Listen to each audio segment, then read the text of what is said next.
Umuulan ng asido, napapalibutan ng mga aktibong bulkan, kayang tumunaw ng lead at zinc. Ito ang planetang Venus. Sa videong ito ay aalamin natin kung bakit nga ba ang planetang Venus ang pinakamainit na planeta dito sa ating solar system. Mag-subscribe para matuto. Dito lamang yan kay Kuya Isya. Ang planetang Venus ay ang pangalawang planeta sa ating solar system at sumunod nga ito sa planetang Mercury.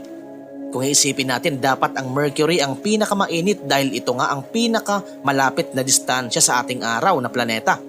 Dapat ito ang the hottest planet na itinanghal. Subalit ang planetang Venus naman ay meron itong napakakapal na atmosphere. Kaya naman ang init na mula sa araw ay nakukulong sa loob ng planetang Venus. At ito ang dahilan kung bakit ang planetang ito ay inihilin tulad sa isang oven. Oo, dahil sa makapal ang atmosphere ng planetang Venus, ito ang dahilan kung bakit hindi makalabas ang init sa loob ng planetang ito. Kaya naman ito ang itinanghal ng mga siyentipiko na pinakamainit na planeta dito sa ating solar system.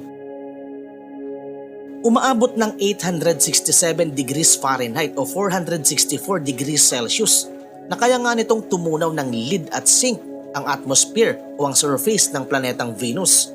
At sa sobrang init ng planetang ito ay halos napapaligiran na ito ng maraming aktibong bulkan. At ang mas nakakamatay sa loob ng planetang ito ay walang iba kundi ang water vapor dito. Kung sa ating planetang Earth ay tubig ang ulan, sa loob ng planetang Venus, ayon sa mga siyentipiko, ang ulan dito ay mga sulfuric acid. Sa madaling sabi, asido ang ulan sa loob ng planetang Venus. Maraming salamat sa inyo mga kaibigan. Follow for more space videos and then mag-subscribe na kayo para marami kayong matutunan. Dito lamang yan kay Kuya Isya. Peace out.